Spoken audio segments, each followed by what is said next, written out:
인류 역사상 자기 몸에 보석을 가장 많이 치장했던 사람은 로리아 파우리나라는 여자였습니다. 이 여자는 본래 로마 황제인 까리끄라의 세 번째 아내가 된 사람입니다. 물론 황제의 아내가 되었으니까 모든 것 다 소유한 사람이죠. 사치가 극심했습니다. 그런데 이 여인은요, 그의 할아버지가 엄청난 재력가였습니다. 할아버지가 돌아가면서 그 손녀에게 모든 재산을 상속시켜 주었습니다. 그래서 어마어마한 물질을 가지고 있는 사람이었는데, 이 사람이 원래 사치도 심해서 자기가 가지고 있는 물질로 자기가 얼마나 보석을 좋아하고 부를 누리고 있는지를 사람들에게 과시하기 위해서 취미가 보석을, 진귀한 보석들을 만나면 엄청난 값을 주고 구입을 합니다. 그리고 구입할 뿐만 아니라 그것을 항상 자기 몸에 치장을 하고 다닙니다. 그래서 사람들 만날 때마다 나는 이만큼 재력가다라는 것을 과시하게 된 것이죠. 그가 한번 치장하고 나가게 되면은 그 몸에 걸려있는 액세서리, 그 보석이요, 지금 현재 우리나라 돈으로 100억 정도가 된다고 합니다. 여러분들 놀라지 않으신 분들은 집에다 그 정도 다 가지고 사시는 분들 같아요. 한 100억 정도 되는 그 보석을 몸에 취장을 하고 다니면서 자기의 부를 과시했던 여자였습니다. 그런데 이 여인의 말로는 어떻게 했는가? 그 여인은 참 불행한 인생을 살았습니다. 세 번째 황제의 아내였지만은 그 황제의 아내의 자리에서 쫓겨납니다. 그리고 그는 나중에 왕위 자리에 쫓기고 난 이후에 정신병자가 되어서 죽을 때까지 정신착란증에 사로잡혀서 사람들에게 무시당하고 외면당하고 인생을 종지부를 찍게 됩니다. 세계 역사상 최고의 보석 여왕은 그 보화들을 소유했음에도 불구하고 인생의 행복한 삶을 살지를 못했다는 거죠. 값비싼 수많은 보석으로 몸을 치장하고 다녔지만은 결국은 정신병자가 되고 말았습니다. 세상에서 추구하는 최고의 보화는 결코 그녀에게 참된 만족과 기쁨과 행복을 가져다 주지를 못했습니다. 어쩌면 우리는 인생에 보화를 찾고 있는 인생을 살고 있는지 모릅니다. 어디에 보물이 있을까? 어디에 진주가 있을까? 어디에 성공과 행복이라는 보화가 있을까? 끊임없이 보화를 찾아 헤매는 존재입니다. 아침부터 밤 늦게까지 인생의 보화를 찾아 헤매다가 이것이다 싶으면은 거기에다가 소망을 두고 자기의 모든 인생을 걸고 사는 것을 보게 됩니다. 지식이 보화인 줄 알고 거기에 소망을 두고 사는 사람이 있죠. 돈이 보화인 줄 알고 거기에 생명을 걸고 사는 사람들도 있습니다. 명예나 권세가 보화인 줄 알고 그것을 끊임없이 추구하는 사람도 있습니다. 집이나 자식이 보화인 줄 알고 거기에 소망을 두고 그것을 붙잡고 세월을 보내는 사람들도 있습니다. 어떤 사람은 보화를 찾은 사람도 있지만은 어떤 사람은 평생 헤매다가 보화를 만나지 못하고 한스러운 인생을 후회하면서 사는 사람들도 많습니다. 여러분, 지금 여러분은 어떤 인생의 보화를 찾고 계십니까? 그 보화를 찾으셨나요? 그 보화로 인해서 참된 만족과 기쁨과 행복이 있는지요? 본문 말씀해 보니까 우리에게 참된 만족과 행복을 주는 진정한 보화가 있다고 말씀을 합니다. 이 보화는 사람들이 세상에서 얻고자 하는 보화는 질적으로 다른 것입니다. 이 보화를 소유하면 삶의 질이 달라지게 됩니다. 이 보화를 찾으면 인생의 참된 만족과 기쁨과 행복을 누릴 수 있습니다. 수많은 사람이 이 보화를 발견하고 소유함으로써 삶의 변화를 가져왔습니다. 이 보화를 얻고 이 보화를 지키기 위해서 심지어 자신의 생명까지도 아까워하지를 않았습니다. 그만큼 이 보화가 귀하고 값진 것이기 때문이죠. 그러면 이 보화는 무엇일까? 성경에 보니까 우리가 만난 예수 그리스도이십니다. 우리가 예수님을 믿고 죄에서 구원을 받아 천국에 들어가게 된 것은 참된 보화라는 것입니다. 그래서 오늘 본문 말씀에 보니까 천국을 보화에다가 비유하고 있는 것을 볼 수가 있거든요. 천국, 즉 우리가 참된 보화이신 예수님을 믿고 천국을 소유하게 되었는데 그 천국은 우리 인생의 참된 보화가 된다는 것입니다. 오늘 본문 말씀에 보니까 두 가지 비유가 기록이 되어 있습니다. 하나는 감추인 보화 비유와 또 하나는 값진 진주 비유입니다. 서로 다른 비유이지만은요, 똑같이 천국을 이야기하고 있는 내용입니다. 보화를 소유하려고 하는 사람은 한 사람은 농부였습니다. 또 한 사람은 장사하는 상인이었습니다. 이 두 사람을 비교해 보면요, 서로 공통점이 있습니다. 직업은 달랐지만은 서로 공통점이 있습니다. 그래서 오늘 이 두 가지의 비유를 함께 묶어서 예수님께서 오늘 이 시간에 여러분과 저에게 어떤 교훈을 주시는지 생각하면서 은혜를 받기를 원합니다. 먼저 본문의 말씀을 잘 보시게 되면은 농부나 상인은 지금 보화를 찾고 있는 사람이 아니라 이미 보화를 찾은 사람입니다. 이들은 이미 보화를 발견한 사람들입니다. 그래서 본문은 어떻게 보화를 찾을 것인지를 말씀하지 않습니다. 이미 찾은 보화를 어떻게 소유하고 어떻게 누리며 살 것인가에 초점이 맞춰 있는 것을 보게 됩니다. 본문에서 농부와 상인은 보화를 찾아 헤매는 사람이 아니라 이미 그 보화를 찾은 사람입니다. 마찬가지로 여러분과 저도 예수님을 영접하고 구원을 받은 성도들이기 때문에 예수님께서 말씀하신 보화와 진주를 이미 발견한 사람인 줄로 믿습니다. 그러므로 그 보화와 진주를 완전히 내 것으로 소유하고 그 보화와 진주를 통해서 더 풍성한 삶을 누리도록 힘쓰는 사람들이 되어야 될 줄로 믿습니다. 우리가 좋아하는 다이아몬드, 지금 최고의 보석이죠. 이 다이아몬드가 가장 많이 나는 유명한 나라가 저 아프리카 대륙의 제일 끝단에 있는 남아프리카 공화국이죠. 한때 인종차별이 너무너무 심했던 나라였습니다. 그런데 이 남아프리카 공화국에서 채굴되는 이 다이아몬드가 아주 값지고요. 또 이 양이 굉장히 많습니다. 이렇게 남아프리카 공화국 그러면은 다이아몬드 생산국이라는 이런 명칭을 얻게 된 유래가 있습니다. 한 상인이 이 남아공에 장사를 하러 갔는데 어느 한 마을에 민박을 하게 되었습니다. 그 집 보니까 선반에 위에 보니까 반짝반짝 빛나는 돌이 하나 있는 겁니다. 그 돌을 하나 발견하고 상인이 주인에게 물었습니다. 저 돌의 주인이 누구입니까? 그랬더니 집주인이 우리 아들이 저 산에 나가서 뛰어놀다가 돌을 하나 주워왔는데 그 돌이 반짝반짝 빛이 나서 버리기 아까워서 선반에 보관해두고 있습니다. 그래서 저 돌의 주인은 주워온 아들이 주인입니다. 그랬더니 상인이요. 그래요? 그럼 아들이 좋아하는 제가 장난감을 드릴 테니까 저 돌을 나한테 달라고. 그래서 그 아들이 좋아하는 장난감을 하나 주고 그 돌을 받아가지고 이 사람이 시내에 가서 감정을 했습니다. 보니까 엄청난 다이아몬드였습니다.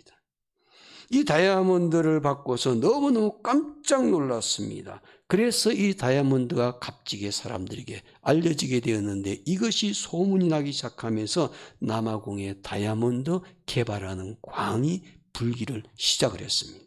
오늘날에도 남아프리카 공화국 세계에서 다이아몬드로 유명한 나라가 되었죠.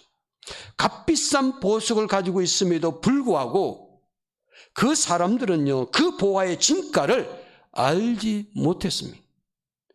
지금 자기 아들이 가지고 있는 보화가 얼마나 귀한 것인지, 얼마나 값진 것인지, 돈이 얼마나 비싼 것인지 그것을 그 사람들은 깨닫지를 못해요. 알지를 못했습니다. 오늘날 그리스도인들 가운데에서도 이렇게 신앙생활하는 사람들이 있을 수 있습니다.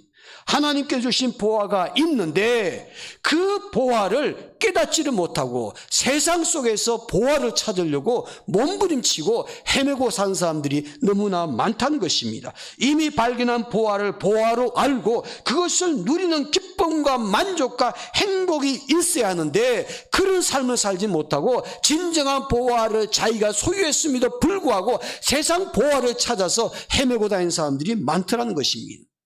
그러나 그리스도인은 하나님께서 주신 보화를 발견한 사람들입니다. 예수님은 천국의 주인이시기 때문에 예수님을 믿는 사람들은 이미 천국의 백성이 된 사람들입니다. 여러분 저번에 꼭 기억하시기 바랍니다. 저와 여러분들은 이중 국적자 소유자입니다. 대한민국 국적도 소유하고 있지만요, 하늘나라 국적을 소유한 천국 시민이라는 겁니다. 이미 천국 시민이 된 사람들은요, 보화를 발견한 사람이기에 그 보화를 마음껏 누리고 살 수 있는 사람이 되어야 될 줄로 믿습니다. 그러면 보화를 발견한 사람은 그 보화를 마음껏 누리며 살기 위해서 어떤 태도를 가져야 할까요? 오늘 본문을 통해서 한번 정리해 봅니다. 첫째로 하나님께서 맡겨주신 일에 최선을 다하는 사람이 되셔야만 합니다. 먼저 보화를 발견한 사람들이 한번 태도를 보시기 바랍니다. 이들이 보화나 진주를 발견했을 때요, 무엇을 하고 있었는지. 감춰있는 보화를 밭에서 발견한 농부는 밭에서 일하다가 보화를 발견하게 되었다는 사실이에요. 진주를 발견하는 상인도 좋은 진주를 구하려고 노력하던 중에 아주 값진 진주를 발견하게 되었다는 거죠. 이들의 공통점은 보화나 진주를 발견할 때 각자 해야 할 일에 성실히 일하고 있었다는 점입니다. 해야 할 일 하지 않고 게으름을 피우고 놀고 있을 때 우연히 보화를 발견한 것이 아닙니다. 각자 맡겨진 일, 자기가 해야 할 일, 그 일에 충실하고 최선을 다하고 있을 때 값진 보화를 발견하게 되었다는 것입니다. 여러분, 오늘 저와 여러분들도 우리가 발견한 그 보화를 마음껏 누리며 살기 위해서는 하나님께서 저와 여러분들의 각자에게 맡겨주신 일에 충실하게 최선을 다해서 일할 수 있는 성도들이 되어야 될 줄로 믿습니다. 유대인들에게는 성경 다음으로 가장 귀하게 여기는 책이 하나 있죠. 탈무드라는 책입니다. 지혜의 책이라고 말합니다. 이것은 유대인뿐만 아니라 전 세계 사람들에게 지혜를 추구한 사람들이 많이 읽게 됩니다. 성경 다음으로 많이 팔린 책이고 번역된 책입니다. 이 탈무드에 보면요, 이런 이야기가 나옵니다. 어떤 부자 랍비가 죽으면서 삼형제 아들에게 유언을 합니다. 내가 전에 황무지에다가 너희들이 평생 동안 먹고 살 수 있는 보물을 숨겨놨으니까 내가 죽고 나면은 너희 삼형제는 그 황무지에 가서 내가 숨겨놓은 보화를 찾아서 마음껏 사용하라고 그랬습니다. 아버지의 장례식을 치르고 난 다음에 그 형제가 서로 예화를 나눕니다. 우리가 이 보화를 찾게 된 형님이니까 형님은 아무래도 형님 역할을 하셔야 되니까 절반을 가지시고 나머지 절반은 우리 동생 둘이가 나누어 갖겠습니다. 서로 약속을 하고, 자, 그 다음 날부터 아버지가 숨겨놓은 그 보물을 숨겨놓은 황무지에 가서 열심히 그 황무지의 보화를 찾기 위해서 땅을 파기 시작을 합니다. 하루 종일 팠습니다. 또 끝나자마자 그 다음에 팠습니다. 며칠 동안 그 황무지를 다 끝까지 파봤는데 그곳에 아버지가 숨겨놓은 보물을 발견하지를 못했답니다. 그래서 이 삼형제는 고민했습니다. 허탈했습니다. 아버지가 숨겨놨다는 이것저것 땅을 다 파봤는데도 도대체 보물이 나오지를 않았으니까. 근데 곰곰이 생각을 해보던 이 사람들이 아버지가 준 이 황무지의 땅을 파헤치네. 이렇게 파놨으니 그냥 그대로 방치되면 또 폐허 땅이 돼버릴 테니까 그곳에다가 기왕이면은 농사나 짓자고. 그래서 열심히 그곳에다가 씨를 뿌려서 농사를 지었습니다. 그랬더니요, 그곳에서 풍성한 소득이 찾아왔습니다. 그 순간 세 아들이 깨달은 게 있었습니다. 아버지가 우리에게 주신 보물이 무엇인지를 깨닫게 된 것이죠. 우리가 열심히 일하게 될 때 그곳에 얻을 수 있는 보화가 있다는 것을 세 아들이 깨닫고 이제는 아버지가 숨겨놓던 그 보화 숨겨놓지 않았죠. 그런데 아버지의 주신 교훈을 생각해서 그들이 각자 자기 일에 열심히 일함으로 말미암아 풍성한 소출을 거두고 부자가 되었다는 탈무드의 이야기입니다. 여러분, 오늘 저와 여러분들이 보화를 찾을 때 어떻게 찾아야 되는가? 게으른 사람들은 찾을 수가 없습니다. 하나님께서 맡겨주신 일 부지런히 할 때 하나님께서 예배해 놓으신 그 보화를 발견할 수가 있는 줄로 믿습니다. 마찬가지로 하나님께서 우리에게 맡겨주신 귀한 일들, 아버지 하나님께서 맡겨주신 그 귀한 일들을 우리가 부지런히 일하게 될 때 하나님께서 예배해 놓으신 그 보화를 축복으로 누릴 수 있는 줄로 믿습니다. 골로새서 3장 23절에서 성경은 말씀하시기를 무슨 일을 하든지 죽게 하듯 하고 사람들에게 하듯 하지 말라고 했습니다. 이 말씀은 세상에 천한 일은요 하나도 없다는 것입니다. 우리가 하는 일이 문제가 아니라 죄 짓는 일이 아니라면은 우리가 하는 일이 문제가 아니라 그 일을 하는 우리의 마음의 자세가 문제라는 것입니다. 그리스도인은 비록 세상에서 세상 일을 할지라도 그 일을 죽게 하듯 하는 자세로 임하게 되면은 최선을 다할 수가 있는 것입니다. 그리고 그 일을 통해서 인생 보화를 축복으로 누릴 수가 있는 것이죠.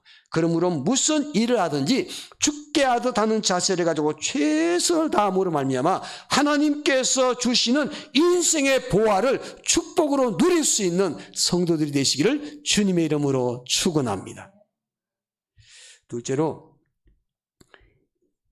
인생 보화를 아름답게 누리는 삶이 되기 위해서 어떻게 해야 될 것인가? 하나님 말씀을 듣고 실천하는 사람이 되어야만 합니다. 하나님 말씀 듣고 실천하는 사람이 인생 보화를 누릴 수가 있습니다. 보화를 발견한 사람들의 태도를 보시기 바랍니다. 먼저 44절 말씀 보시면 제가 읽겠습니다. 전반부만. 천국은 마치 밭에 감추인 보화와 같으니 사람이 이를 발견한 후 숨겨두고 기뻐하며 돌아가서 그렇게 말. 46절에 보니까 극히 값진 진주 하나를 발견함에 가서 그렇게 말합니다. 여러분, 값진 보화나 진주를 발견한 사람은 그 보화를 사기 위해서 갔다고 했습니다. 둘이 돌아갔다 혹은 갔다는 말의 의원은 이런 뜻입니다. 뛰어갔다는 것입니다. 너무 좋아서 깡충깡충 뛰면서 빨리 갔다는 것입니다. 보화를 발견한 사람들은 그 보화를 자기의 소유로 만들기 위해서 미적거리질 않았습니다. 지체하질 않았습니다. 즉시 행동으로 옮겼다는 말이죠. 보화를 발견한 사람에게는 즉각적인 결단이 요구된다는 것을 깨닫게 됩니다. 하나님 말씀을 듣고 그 말씀 속에서 하나님께서 주시는 보화를 발견했을 때 미적거려서는 안 됩니다. 그 보화를 내 것으로 만드는 일을 미루어서는 안 됩니다. 여러분, 마귀가 가장 좋아하는 것이 무엇이냐면요, 하나님 말씀을 듣고 자꾸 미적거리고 마음을 왔다 갔다 그대로 살 것인가 아니면 내가 지금까지 살아왔던 방식으로 살 것인가 고민하고 왔다 갔다 하는 그 틈 사이를 노린다는 거죠. 여러분, 오늘 저와 여러분들은요, 하나님 말씀을 듣고 보화를 깨달았으면은 즉각적으로 실천할 수 있는 성도가 되어야 될 줄로 믿습니다. 구약 성경에 보니까 엘리야가 엘리사를 만나서 겉옷을 던져주면서 후계자로 삼으려고 하는 것 보지 않습니까? 하나님이 너를 나의 후계자로 지명하셨다. 이제는 나를 따르라. 이제부터는 하나님의 일을 하라고 엘리야가 엘리사에게 얘기를 합니다. 그때 엘리사의 반응이 어떠했는가? 성경에 보니까 엘리사가 며칠 동안 좀 시간을 주십시오. 제가 좀 생각해 보겠습니다. 절대 그렇게 하지 않았습니다. 나 대신 농사를 지을 사람들이 필요한데 이 농사 짓는 밭을 어떻게 합니까? 이 농사를 대신 지을 수 있는 사람을 찾아서 그 일을 맡겨놓고 제가 당신을 따르겠습니다. 그렇게 하지 않았습니다. 엘리야가 엘리사를 만났을 때 엘리사는 소를 앞세우고 밭을 갈고 있었습니다. 엘리사는 돌아가서 소를 잡고 소의 모든 기구를 다 불살라서 그 고기를 구워서 사람들에게 나누어 주고 즉각적으로 엘리야를 따랐습니다. 더 이상 이제는 나는 농사꾼이 아니다. 나는 더 이상 했던 일을 거둬두고 하나님께서 맡겨주신 새로운 일을 할 것이다. 이렇게 결단하면서 실천을 했던 사람입니다. 그래서 엘리사가 위대한 사람으로 쓰임을 받게 되었죠. 예수님께서 갈릴리 호수에서 베드로와 안드레가 그물을 던지고 고기 잡는 것을 보고서 뭐라고 말씀하셨어요? 나를 따라오라. 사람을 낚는 어부가 되게 하리라고 말씀하셨을 때 이 베드로와 안드레가 미적거리질 않았습니다. 즉각 그물을 버려두고 예수님을 따랐습니다.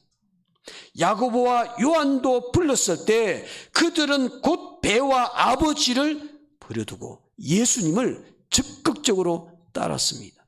바로 이들이 세상을 복음으로 바꾸어놓은 제자들이 되었습니다.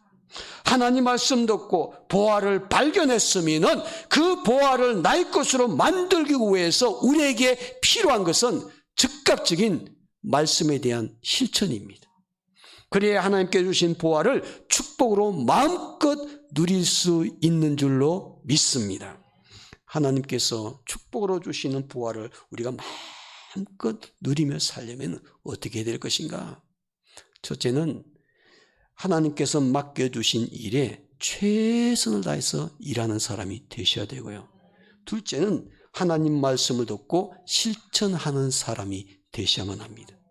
셋째로 하나님 주신 보화를 마음껏 누리고 살려면 자기 것을 내려놓는 결단이 필요합니다. 자기 것을 포기할 줄 아는 사람이 된다는 거죠. 44절 말씀 보시기 바랍니다. 44절 말씀 제가 읽겠습니다. 다시 한번. 천국은 마치 밭에 감추인 보화 같으니 사람이 이를 발견한 후 숨겨두고 기뻐하며 돌아가서 자기의 소유를 다 팔아 그 밭을 사느니라. 46절 말씀 또 보겠습니다. 극히 값진 진주 하나를 발견하며 가서 자기의 소유를 다 팔아 그 진주를 사느니. 보화를 발견하는 사람이나 진주를 발견하는 사람이나 똑같이 그 값진 보화를 자기 것으로 만들기 위해서 결단한 것이 있죠. 자기의 소유를 팔았다는 거죠. 자기의 소유보다 더 값진 보화를 발견했기 때문입니다. 그 보화를 소유하기 위해서 자기의 것을 포기했습니다. 반만 포기한 것이 오늘 본문이 아닙니다. 절반은 남겨두고 절반만 팔아서 산 것이 아닙니다. 다 팔았다 그랬습니다. 다 팔았다. 더 값진 보화를 얻기 위해서 자기의 것을 포기할 줄 아는 사람이 하나님이 주시는 보화를 축복으로 누릴 수가 있는 줄로 믿습니다. 만약 이 두 사람이 보화를 발견하기는 했는데 그 진주를 발견하기는 했는데 자기의 소유가 아까워서 내려놓지를 못했다면 그 보화를 내 것으로 만들 수가 없습니다. 그러나 자기의 모든 소유를 다 팔아서 그 값진 보화가 얼마나 귀하기에 그것을 송두리째 누릴 수 있는 사람이 되었더라는 것입니다. 캐링턴이라는 사람이 있는데 이 사람은 많은 재산과 함께해서 그가 하는 사업이 물려받은 게 있어요. 아버지가 양조 산업을 크게 했던 분이셨습니다. 그래서 아버지로부터 이 양조장을 물려받게 됩니다. 그 유산을 물려받고 있는데 그래서 이제는 그 양조장에가 운영을 할 수 있는 부자로서 삶을 살게 되었는데 그가 어느 날 길을 걷고 있는데 어떤 사람이 술에 취해가지고 비틀거리고 걸어갑니다. 근데 그 사람이 걸어가는데 어떤 한 여자가 뒤를 막 따라가면서 애원을 하는 거에 붙잡고 근데 이 남자가 어디로 들어가냐 보니까 어느 술집에 탁 들어가는 거예요. 그 부인이 아내였는데 그 남편의 바지가이를 붙들고 들어가지 말라고 막 말리는데 그 술 취한 남편이요 자기 바지가이를 붙든 그 아내를 발로 뻥긋어 차버렸습니다. 아내가 그 발이 막 뒤로 나면서 기절하는 모습을 보게 된 거죠. 이 캘링턴이 기가 막혀가지고 그 아니 네 여자를 갖다가 부축해서 이렇게 세우고 난 다음에 고개를 들어보니까 그 술집에 상표가 붙은 데 보니까 바로 그 상표가 자기가 상속받은 그 회사의 상표가 붙어 있는 겁니다. 이 캐링턴이 그것을 보는 순간 이렇게 아내를 괴롭히고 가정을 파탄에 빠뜨리는 이 양조 사업을 하지 말아야 되겠다. 내가 포기해야 되겠다. 결심을 합니다. 물질적으로 많은 손해가 있을지라도 그는 그것을 포기하고 결단했습니다. 그것을 팔아버리고 하나님이 주신 값진 보화를 누리기 위해서 지금까지 신앙생활에 게을렸던 것 다시 하나님 앞으로 돌아왔습니다. 지금까지 하나님과 서먹서먹 관계했던 그 사람의 삶이 180도로 바뀌었습니다. 그 사건을 통해서 양조장을 파는 순간 하나님과 더 가까워지면서 하나님 주신 보화의 축복을 아름답게 누리는 신앙이 되어서 그 지역에서 그리스도인으로서 많은 영향력을 끼치는 사람이 되었습니다. 우리는 우리 자신을 내려놓지 못하고 깨트리지 못하기 때문에 때로는 하나님께서 우리를 위해서 준비해 놓으신 그 보화를, 인생 보화를 누리지 못하고 살 때가 종종 있습니다. 내가 주님 앞에서 나의 자존심일 수도 있고 나의 자아일 수도 있고 나의 나쁜 성망일 수도 있고 나의 욕망일 수도 있고 이런 것들을 내가 내려놓고 깨트리지 못하기 때문에 내가 포기하지 못하기 때문에 하나님께서 축복으로 주신 그 보화를 마음껏 누리지 못하고 사는 경우가 있다는 것입니다. 우리는 세상의 보화를 포기할 때, 내려놓을 때 하나님이 주시는 보화를 누릴 수가 있습니다. 더 나은 보화를 누리기 위해서 하나님께 가까이 나아가는데 우리를 방해하는 모든 것들을 내려놓을 줄 아는 사람이 하나님께서 주시는 값진 보화를 축복으로 누릴 수 있는 줄로 믿습니다. 하늘의 보화, 하나님께서 부어주시는 보화는 땅의 보화를 내려놓을 때 얻을 수 있는 것입니다. 제임스 어윈이라는 사람이 있습니다. 이 사람은요, 아폴로 15호선을 타고 인류 역사상 4번째로 달에 착륙해서 달을 탐사했던 유명한 인물입니다. 그 이전 사람들은 첫 번째, 두 번째, 세 번째 사람들은요 달에 착륙을 했습니다. 그래서 달에서 내려가지고 달 표면을 이렇게 걸어다니면서 탐사를 했기 때문에 그 탐사선 그로부터 멀리 가지 못하고 근처만 이렇게 좀 걸어다니면서 탐사를 하고 지구로 돌아왔습니다. 그런데 4번째 탐사에 나섰던 제임스 어윈이라는 사람은요, 그 당시 리브라고 불리는 탐사 그 로봇이 있는데 그 로봇을 타고서 월면차를 타고서 그 탐사선으로부터 반경 10km까지 진출을 해가지고 달 표면에 있는 중요한 돌을 찾아오는 사명을 부여받았습니다. 마침내 4번째 탐사에 갔던 이 사람이요, 그 월면차를 타고서 리브를 타고서 반경 10km까지 나아가가지고 그렇게 연구하는 사람들이 얻고자 하는 달 표면에 중요한 돌 하나를 찾아가지고 지구로 돌아오게 됩니다. 이 아폴로 15호가 모든 임무를 성공적으로 끝마치고 지구로 귀환할 때 큰 문제가 생겼습니다. 지구로 가까워지면 가까울수록 우주선의 속도는 엄청나게 빨라지잖아요. 지구의 중력 때문입니다. 그래서 우주선을 지구에 안착시키기 위해서는 그 착륙선 안에 3개 대형 낙하선이 있는데 그 낙하선을 하나하나 펴가지고 안전하게 낙하산을 타고 그 달 총선이 바다에 떨어져야 되는 겁니다. 지구를 향해서 낙하하는데 딱 정확하게 약속 시간이 되었습니다. 첫 번째 버튼을 눌렀습니다. 낙하산이 활짝 펴졌습니다. 드디어 또 시간 맞춰가지고 2번째 버튼을 누리는 그 순간 역시 낙하산이 잘 펴졌습니다. 마지막 3번째 것만 잘 펴지게 되면 균형을 잡아 안전하게 지구에 착륙할 수 있었습니다. 3번째 버튼을 누르는 순간 아무 반응이 없었습니다. 첫 번째 낙하산과 두 번째 낙하산은 펴졌지만은 마지막 균형을 맞출 수 있는 세 번째 낙하산이 요지부동입니다. 반응이 없습니다. 켜지질 않습니다. 놀라서 지구에는 나사에게 신호를 보냅니다. 나사에서는 그것을 펴기 위해서 노력을 했지만은 아무 일도 할 수가 없었습니다. 끊임없이 추락을 하고 있는데 그때 이 우주선에서 제임스 어윈이 큰 문제가 생겼구나. 나사에서도 이 세 번째 낙하산을 펼 수가 없는구나. 그래서 낙하산이 중심을 못 잡고 빙글빙글 돌면서 추락을 해 내려오고 있는데 찰스 어윈은 이 어윈이라는 사람은 신앙심이 대단한 사람이었어요.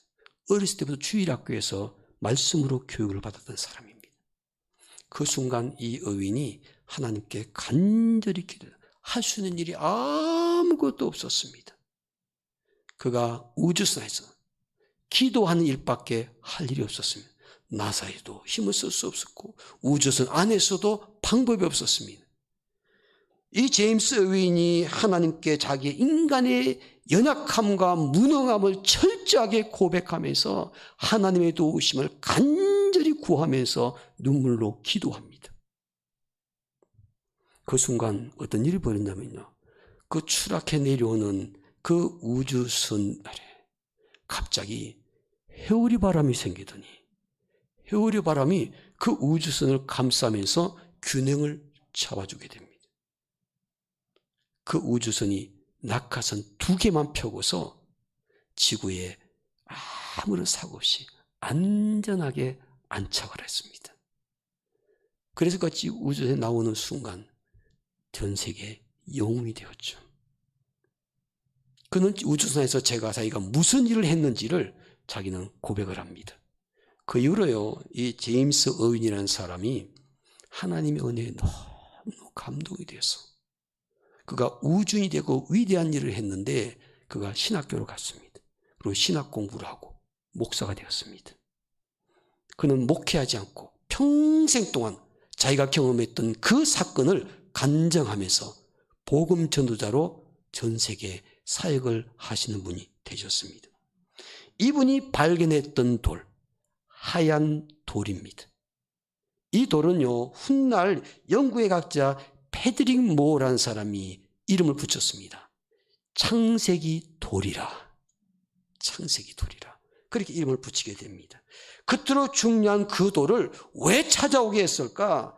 그러면서 이 어윈이요, 그 사건을 가지고 그 하얀 돌을 간증을 하면서 전 세계를 다니면서 복음을 전합니다. 그 돌을 발견한 것은 저는 기도의 응답이라고 생각합니다.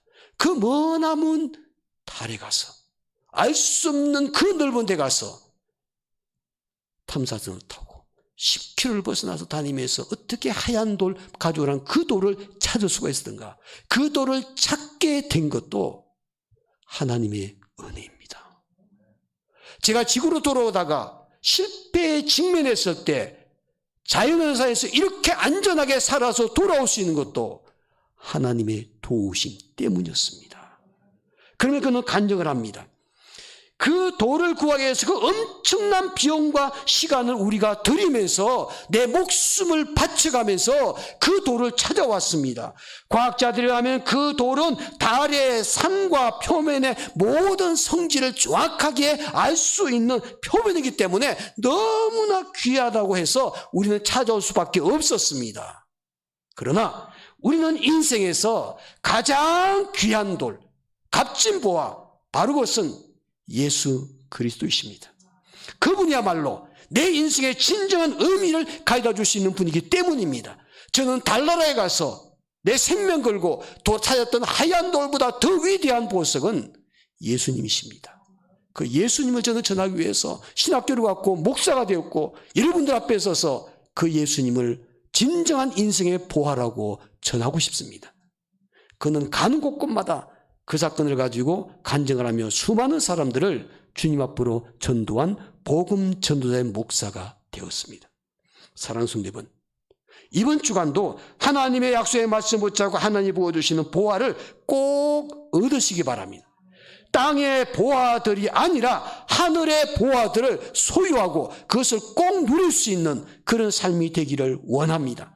그러기 위해서는 게으른 삶이 아니라 각자 맡겨진 일에 최선을 다해 일하는 사람, 생각만 하고 있는 것이 아니라 행동으로 실천할 수 있는 사람, 하나님 보화를 누리는데 방해되는 것을 내려놓고 포기할 줄 아는 성도들이 되시기를 주의 이름으로 축원합니다. 기도하겠습니다. 사랑하는 성도, 많은 사람들이 인생의 보화를 찾아 헤매는 사람들이 있습니다. 인생 보화 찾지 못한 사람들이 너무나 많고요.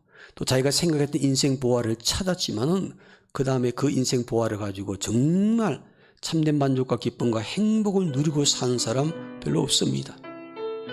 성경 우리에게 말씀하십니다.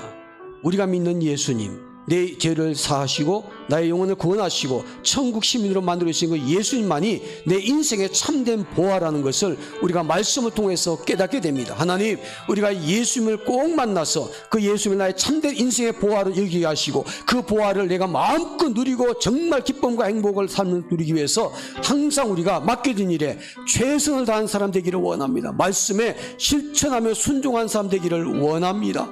그리고 그 보화를 누리기 위해서 나의 것을 내려놓을 수 있는 그런 사람이 되기를 원합니다. 이런 기도 제목으로 합심해서 우리 한목